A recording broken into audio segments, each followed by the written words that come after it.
So one must know that there must be something more we have to know. I would put it this way, that in the West, whatever knowledge we have had about science or about other things is like the knowledge of the tree which is outside. Now whatever Dr. Warren has told you is the knowledge of the roots. Now supposing if the East has learnt this knowledge from you, has tried to understand this knowledge of science, of course which is not very fruitful also, but doesn't matter.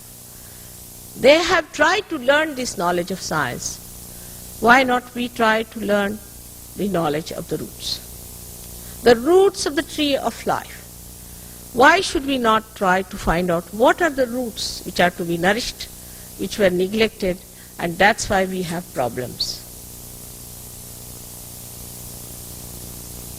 These are the roots within us which are being described.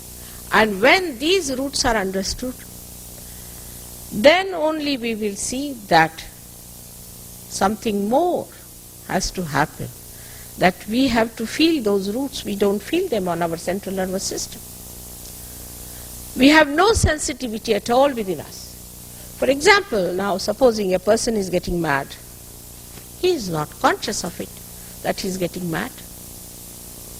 Or if he develops some disease, he doesn't become conscious of it till he gets some pain. But actually these centers are the subtle energy centers which give energy to the plexuses and look after us very well. But how to enlighten these centers? That was the big problem. How to enlighten these centers so that we start feeling our roots. For that, God Almighty, who is our Father, who is very kind and gentle, in His all care has made this beautiful thing within us. And all of them are like the milestones of our evolution. These centers are to be enlightened. And when they are to be enlightened, something has to be done. For that, in the triangular bone here is placed the energy called the Kundalini. It's a Sanskrit word meaning the coils. It is in 3.5 coils for a particular mathematical reason. A mathematician can understand 3.5 is very important coefficient. 3.5 coils, it is placed there. And this has to be awakened like a primule in a seed to enlighten all these 6 centers and ultimately enter through this center, which is the 6th one in this order, because the 7th one lies down below the Kundalini. This is the important thing that has to happen to us to become the spirit that Christ has told us, that we have to become the spirit, that we are to be born again. It is again certifying ourselves that we are born again. You do not become.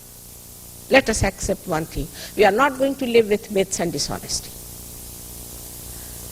If we are going to be honest with ourselves, it is beneficial to us. It is benevolent for us to be honest with ourselves and to realize that by giving ourselves certificates we do not become anything. It's only a mental projection. Whether I call myself a Christian or a Muslim or a Hindu makes no difference whatsoever. Whatever dress I wear or howsoever I comb my hair makes no difference to me at all. In all honesty, we have to perceive and see. To reach that absolute stage, this Kundalini has to rise. There's no other way out. And this is what is the Holy Ghost within us. This is the Holy Ghost. Is the reflection of the Holy Ghost, and Holy Ghost is the energy of God, which is love, which is His desire. His desire is the Holy Ghost and is reflected within us as the Kundalini. So the desire of God is that you should become the citizen of his kingdom. That you should enter into his kingdom and enjoy all the fruits of his blessings, understandingly, knowingly, on your central nervous system. This is his pure desire. And if that pure desire within us rises, then we see that all other desires were useless. And they are not pure either. Because we have some desires, say for example, we want to have a car, all right, have a car. They want to have a house, have a house. We're never satisfied. In general, it is said that wants are not satiable. Because they are not wants, they are artificial wants. The real want, the real desire is this one. This energy of pure desire that says you have to unite with the divine, with the all-pervading power of God. That is our pure desire. And unless and until that desire is completed, you may do any kind of things, you may go to all kinds of things, try anything, you can never achieve it. Now, this is a living process because God is a living being. He is not empty words. He is not just something like a dead book. He is not. He is a living God. He is a living energy. And this is a living process. So it has to be spontaneous. It has to be spontaneous if it is living. For example, there's a seed and you want to sprout it. Can you order it? Can you mentally say, all right, it has now sprouted? Can you say that, all right, I'll read these mantras to you or Bible to you or do this? Will it rise? No, it won't. It's a living process. You have to place it in the Mother Earth. Spontaneously it will rise. You don't have to say anything. You don't have to imagine anything. It will rise. And that's what it is, that this Kundalini has to be awakened. In the same manner, in the living process. Now, many people are surprised that I don't charge any money. How can you charge money for love, first of all? And this love, which is so spontaneous. I don't do anything, I'm just standing before you. I'm doing nothing at all. But if that love is, say, flowing all over, and if you get this awakening because of my presence, I'm doing nothing, it's your own. Whatever is your own, this Kundalini is your own, your desire is your own, and if you achieve your realization, it's your own. What is there to charge for? To be honest, I don't do anything. There's no obligation at all. It's just a catalyst.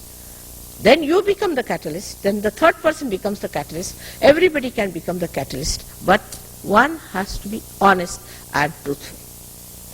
Otherwise, you cannot find truth. If you are living with myths, how can you find the truth? Now the modern Sahaja Yoga, what I call it, whatever the way I'm trying it, is a little different that people could have used before. Like they first wanted to clear chakras after chakras, everything, and then go through all kinds of penances and all that and rise the Kundalini. Because people needed this cleansing. Now, what I thought was the easiest method is somehow or other to raise the Kundalini. Somehow. Make it even a little glimpse of the light into people. Let the light coming in the lamp. Let the lamp be seen by the people themselves. When the Kundalini rises, you see, there is a flickering, say, of the light. You can see yourself what's wrong with you, which chakra is catching, where is the problem. And then it's very easy to correct. But if I say, do this and do that, finished. Either they will categorically destroy me like Jesus, or they may make me into a Hitler or something like that. Better is that allow them to judge themselves. Let them become their own guide. Let them become their own gurus and find out. But how? When the Kundalini rises by itself and pierces through, what happens? That your hand starts speaking. You start feeling all around you the cool breeze of the Holy Ghost. You start feeling the cool breeze of the Holy Ghost coming out of your head also.